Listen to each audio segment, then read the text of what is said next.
Good morning to everybody. In the present lecture, we are to focus on basic grammar part first.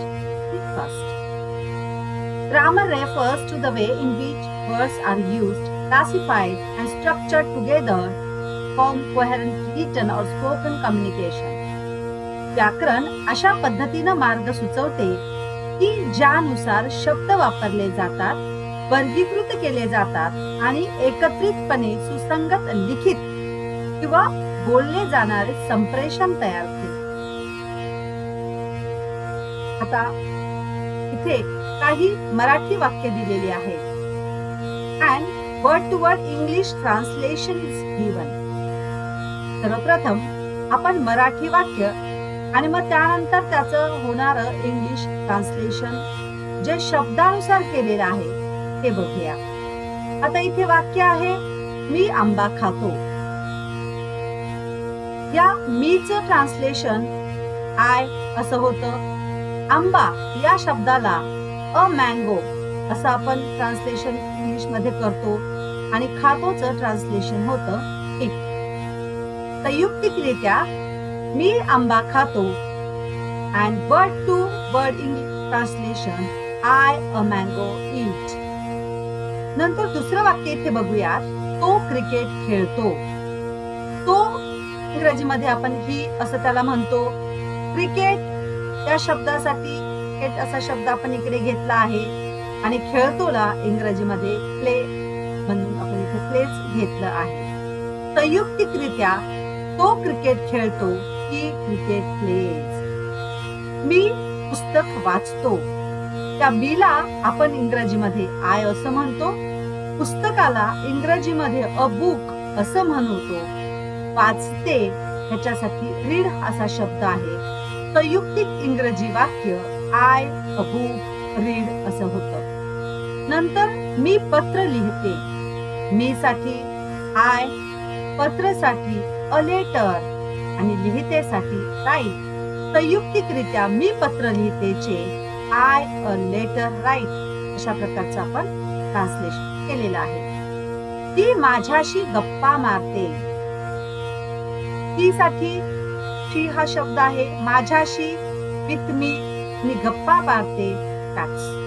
संयुक्तिकरित्या ती माझ्याशी गप्पा मारते शी with me chats. तो volleyball खेळतो. तो साठी ही हा शब्द आहे. व्हॉलीबॉल तोच शब्द आपण इकडे घेतला आहे इंग्रजीमध्ये आणि खेळतो साठी तेच हा शब्द आहे. त्यानंतर तो झाडांना पाणी देतो. ही तो साठी शब्द आहे. झाडांना साठी टू प्लांट्स हा शब्द आहे आणि पाणी देण्यासाठी वॉटर्स हा शब्द इकडे आलेला आहे. संयुक्तिकरित्या तो झाडांना पाणी देतो की टू प्लांट्स वॉटर्स. आम्ही विमानाने प्रवास करतो. आम्ही साठी वी हा शब्द आपण इकडे घेतलेला आहे. विमानाने साठी बाय प्लेन हा शब्द आपण घेतलेला आहे आणि प्रवास करतो साठी ट्रॅव्हल हा शब्द आपण इकडे घेतलेला आहे. आम्ही विमानाने प्रवास करतो. We by plane travel. ते चित्रपट पाहतात. ते साठी हे हा शब्द आपण इकडे घेतलेला आहे. चित्रपटासाठी मूवी हा शब्द आहे आणि पाहतात साठी वॉच. संयुक्तिकरित्या ते चित्रपट पाहतात साठी ते movie watch. Are you getting any sense from these sentences? The answer is big no. Why is the case? Because these words do not make any sense. आपण हे वरती एवढे वाक्य वाचले आहेत ना. हे वाक्य वाचल्यानंतर आपल्याला काही वाक्याचा इंग्रजी वाक्याचा काही बोध होतोय का? नाही, मुळीच नाही. का बरं असा बोध होत नाही आहे? कारण ह्याच्यातून अर्थच लागत नाही आहे इंग्रजीमधला. Now read some words in another order. मी आंबा खाते. I eat a mango. तो क्रिकेट खेळतो. He plays cricket. मी पत्र लिहिते. I write a letter. ती माझ्याशी गप्पा मारते. That's with me. तो व्हॉलीबॉल खेळतो. He plays volleyball. तो झाडांना पाणी देतो. He waters to plants. आम्ही विमानाने प्रवास करतो. We travel by plane. ते चित्रपट पाहतात. They watch. The above sentences creates a full sense, so these can be called as sentences. So, we can say a group of words which make a complete sense is called a sentence.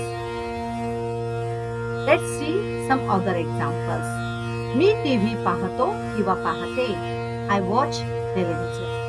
आई गाणं गाते. Mother sings a song. ताई आजोबांना मदत करतो. ताई helps to grandpa. सूर्य उगवतो. Sun rises. कुत्रे भुंकतात. Dogs bark. कुत्रा भुंकतो. A dog barks. ते गाणे ऐकतात. They listen songs. बाबा पुस्तक वाचतात. Father reads book.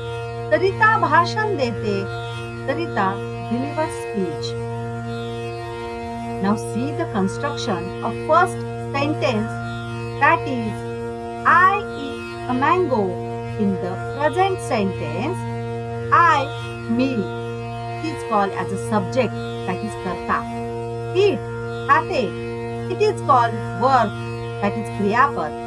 A mango, amba, it is called as an object, karma. The same formula is applicable to other sentences also.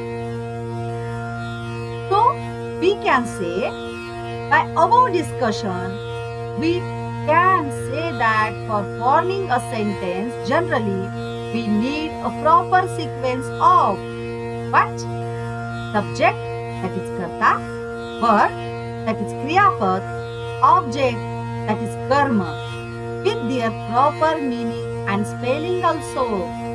So here, we can say that for making a sentence, there is a need of rule and words. Rule plus words is equal to a sentence, or you can say words plus rule is equal to a sentence. शब्द अधिक रचना मिळून तयार होते एक वाक्य, आणि असे अनेक वाक्य मिळून तयार होते एक भाषा. म्हणून एक भाषा शिकण्यासाठी त्या भाषेतील वाक्य शिकणे गरजेचे आहे. म्हणून इंग्रजी शिकण्यासाठी आपल्याला वाक्यांचे काही प्रकार शिकावे लागतील. By learning different types of sentences, we can learn a perfect language. No building of language can be built without the help of sentences. Hence, to have knowledge of kinds of sentences is a need for learning basic English. Thank you.